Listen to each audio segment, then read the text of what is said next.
ভাটপাড়ার পরে একই দৃশ্য দেখা গেল হাবড়ায়। এবারেও হাবড়াতে উড়ল জাতীয় পতাকার পাশাপাশি ইসরায়েলের পতাকা।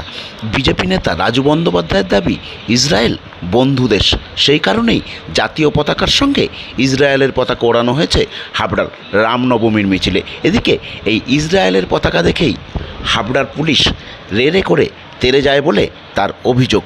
কিন্তু হঠাৎ করে কেন ইসরায়েলের পতাকা, এ প্রসঙ্গে আমরা জিজ্ঞাসা করেছিলাম রাজু বন্দ্যোপাধ্যায়কে। একই রকমভাবে আমরা এই প্রশ্ন করেছিলাম হাবড়া পৌরসভার পৌরপ্রধান নারায়ণচন্দ্র সাহাকে। নারায়ণবাবুর কটূক্তি, এই নেতা বিজেপিতে জায়গা পাচ্ছেন না, সেই জন্যেই প্রচারের আলোতে আসার জন্যই হাবড়াতে এই কাণ্ড করেছেন।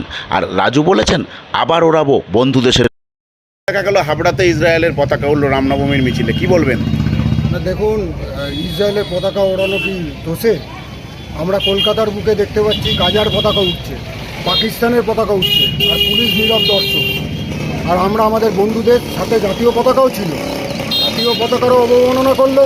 আর ইসরায়েল আমার বন্ধুদের, আমি ওড়াতেই পারি যে কোনো দেশের পতাকা। আমি তো গাজার পতাকা ওড়াচ্ছি না, পাকিস্তানের পতাকা ওড়াচ্ছি না, কিন্তু মমতার পুলিশ আজকে কোনো পতাকাই ওড়াতে দেবে না পশ্চিমবাংলায়। শুধু পশ্চিম বাংলাদেশের পতাকা ওড়ালে বোধহয় ওনাদের ভালো লাগে, আর সেটা আমরা পশ্চিমবাংলায় হতে দেবো না। আর ভাটপাড়াতেও দেখা গেল অর্জুন সিংও এই পতাকা মিছিলেও দেখা গেছে ইসরায়েলের পতাকা। হতে পারে, দিকে দিকে উঠবে, কারণ যারা ভারতের বন্ধু দেশ আছে, যারা সন্ত্রাসবাদী দেশের সাথে লড়াই করছে, তাদেরকে অন্য দেশ সমর্থন করবে। এখানে ইসরায়েলে উঠবে, আমেরিকার উঠবে, যে কোনো দেশের উঠতে পারে। যারাই সন্ত্রাসবাদীদের দমন করবে তাদেরকেই ভারত সমর্থন করবে। পুলিশ কি করলো? দলদাস মমতার পুলিশ নিজের চোর গুন্ডাদের ধরছে না। আমরা যদি ভারতের জাতীয় পতাকা তুলি, যদি ইসরায়েলের পতাকা তুলি, তখন আমাদের ওপর ঝাঁপিয়ে পড়বে, রামনবমীর মিছিলকে রুখবে। এই তো তাদের কাজ। গিয়ে তৃণমূলের চোরদের ধরে ধরে জেলে ভরো। অনেক তো তৃণমূলের চটিচাটা করেছে দলদাস পুলিশ। তাহলে এখন এরকম ইসরায়েলের পতাকা আবার দেখা যেতে পারে? নিশ্চয়ই দেখা যেতে পারে, আমরা তো আগ্রহ করব। আসুন সবাই মিলে যে সমস্ত সন্ত্রাসবাদী দেশ আছে তাদের বিরুদ্ধে যারা লড়াই করছে তাদের পতাকা নিয়ে হাঁটুন, সাথে ভারতের পতাকা। বন্ধু দেশ যাতে আছে ভারতের, তাদের পতাকা নিয়ে হাঁটুন, সাথে ভারতের পতাকাও থাকুন। আর কি মেসেজ দিতে চাইছেন এটার মাধ্যমে? মেসেজ একটাই, যারা উগ্রবাদী সংগঠন আছে, যারা পশ্চিমবাংলাতে পশ্চিম বাংলাদেশ বানাতে চেষ্টা করছেন, আমরা চাইছি তারা শুধরে যান। নাহলে কিন্তু ইসরায়েল দেখছেন, ভারতবর্ষও চুপ থাকবে। আপনার নাম আর পরিচয়? রাজু বন্দ্যোপাধ্যায়, পদে আছে কিছু? বিজেপির রাজ্য সভাপতি।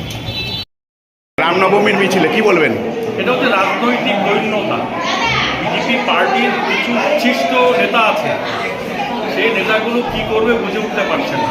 রামনবমীর নাম করে সেখানে ইসরায়েলের পতাকা তুলে হাবড়ার মানুষের কাছে বিজেপি পার্টির ভাবমূর্তি এমন জায়গায় নিয়ে গেল যে আগামী দিনে বিজেপি পার্টির নাম শুনলে লোকে থুতু দেবে, তাই না? ভগবান রাম আমাদের সকলের কাছে ভগবান। ভগবান রামের নাম করে আমরাও তো র্যালি করেছি, প্রায় 15,000 লোক নিয়ে র্যালি করেছে, একটা শান্তির বার্তা দিয়েছি মানুষের কাছে। আর তারপরের তিনি এই ধরনের একটা নোংরা কি বোঝাতে চাইল? ইসরায়েলের পতাকা দিয়ে কি বোঝাতে চাই না, কি বোঝাতে চাইছেন? মাথা খারাপ হয়ে গেছে ওদের, মাথা খারাপ হয়ে গেছে। ওরা হিন্দুত্বের ইজারা নিয়ে তো দলটা করে, দেখছে হিন্দুরাও আর পাচ্ছে না, ধারে কাছে আসছে না, স্বাভাবিক কারণে মাথা খারাপ হয়ে গেছে। আর যে নেতা করেছে না, সেই নেতা বিজেপি পার্টিতে জায়গা পাচ্ছে না, তাই হাবড়াতে এসে একটু নিজের একটু মাইলেজ নেওয়ার চেষ্টা করেছে মিডিয়ার সামনে।